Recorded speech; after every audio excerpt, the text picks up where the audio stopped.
Assalomu alaykum qadrli yurtdoshlar.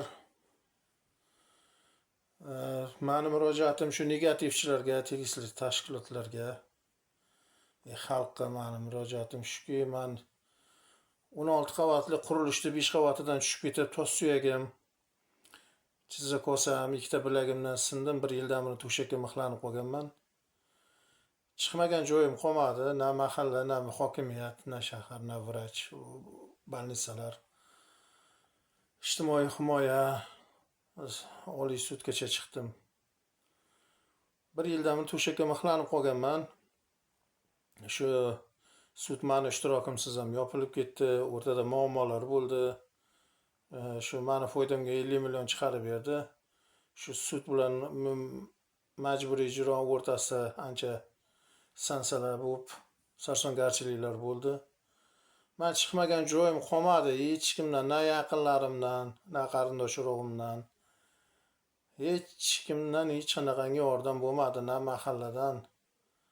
Chiqmagan joyim qolmadi. Oxiri majbur bo'ldim shu bir ikkita odamlarning maslahati bilan shu blogerga murojaat qilishga. Men jurnalistlarga ham chiqdim, advokatlarga ham chiqdim, barisi osmon pullarni aytibdi. Pulga davolanganim ma'qul, meni sharoitim ham yo'q. Sinib yotib qolganimdan keyin ancha ro'zg'orim ham charchadi, moddiy, ma'naviy, ruhan, jismonan sinib ketdim. Shunda blogerga majbur bo'ldim, qo'ng'iroq qildim. Haqiqat ovozida Shuhrat Shondiyan boshiga bir tashvish kelgan ekan. Shogirdi Xurshidbek Shonazarov ko'tardi. Meni muammolarimni eshitdi. Hech qayerdan chiqmagandim. Misol uchun u ham katta pul aytadi, bir narsalar deb o'ylagandim men, lekin 3 marta meni efir qildi.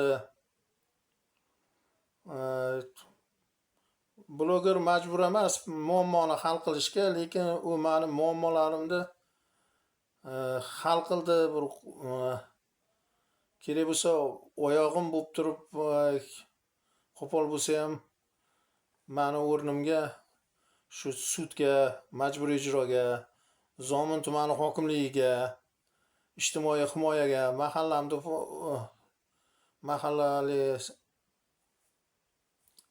mahallaga kelib, mana shu hammasiga shunaqa ishlar olib borib, ancha yordami tegdi. 50 millionimni o'ndirib berishda yordami tegdi. Mendan xabar olib turibdi. Meni nabarat vijdonim qiynaladi mana shu blogerdan.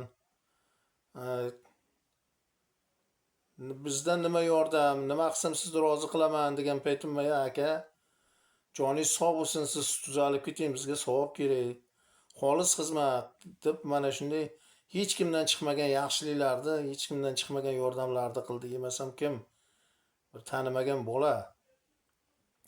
Ana endi shuni o'zimiz chopib, o'zimiznikilar negativ yozib, endi obязательно shu quritishimiz kerakmi o'zimiznikilarni? Xalq kuniga shular yarab turibdi-ku. Qaysing bir muammo bilan hokimiyatga kira olasan, KPPda vallomat qarovul turadi. Ya qaysing bir sudga kira olasan, qaysing bir majburiy ijroni ishiga yaqinlasha olasan. Mana shu muammolarni xalqning suyanchig'i shu blogerlar bo'lib turibdi-ku.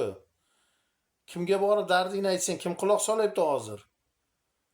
Ovozingni o'chirishni biladi hamma. Mana shu bloger menga hech kim yaqinim qilmagan yaxshiliklarni qildi. Yonni olyapsan deyishing mumkin. Qanday yonni olmayman? Og'ir kunimda turib bergan odamni, og'ir kunimda beminnat yaxshilik qilib turgan odamni qanday yonni olmaymiz?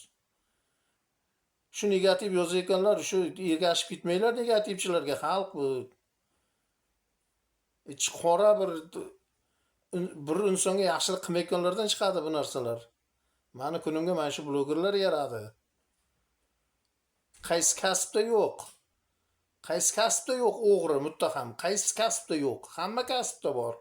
Shu blogerlarning orasida ham bitta ikkita bor, shu hammasini bulg'aydi shular. Qaysi kasbda yo'q? Yo hokimiyatda yo'qmi? Yo ichki ishlarda yo'qmi? Qayerda yo'q? Yo prokuraturada yo'qmi? Yo qayerda yo'q? Shunaqa. Doktorlarning ichida yo'qmi?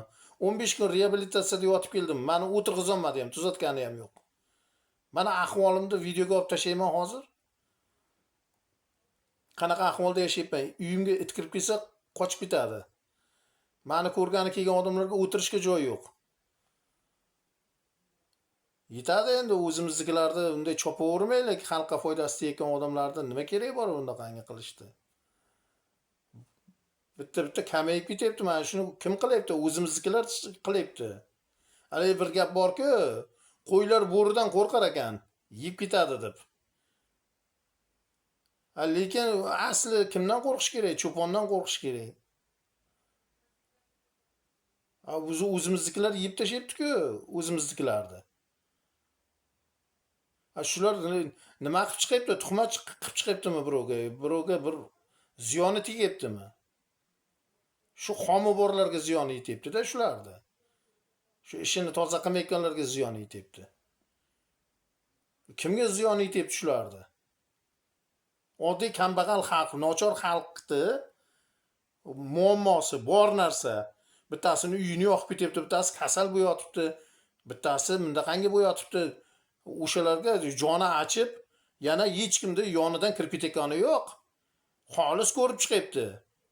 Palonchi hokimiyatga arizasi bo'lsa yo boshqa yerga bir jalbisi bo'layotgan bo'lsa, muammosi bo'layotgan bo'lsa, o'sha joyga borib so'rayapti. Palonchi sani shunday deyapti, haqiqatan shundaymi? Nima qilasizlar chopaverib? Bir tomonda bitta kambag'alni yonidan kirib ketayotgani yo'q, yo hokimiyatni yonidan kirib ketayotgani yo'q. O'rtada turgan rovninka yurgan odamlar-ku bular. Endi orasida bitta ikkita bo'lishi mumkin. Endi shu hammasi shunday degani emas. Qaysi kasbda yo'q. Mana Xurshidbek hozirgi yashayotgan sharoitimda ahvolni qarang. Kim uyida shu ahvolda yashaydi, reabilitatsiya odam qilolmadi, o'tirg'izolmadi ham. Uyimga narvon olib kelib, mana shu tirikchilikda yashayapman Xurshidbek. It kirsa qochib ketadigan ahvolda yashayapman.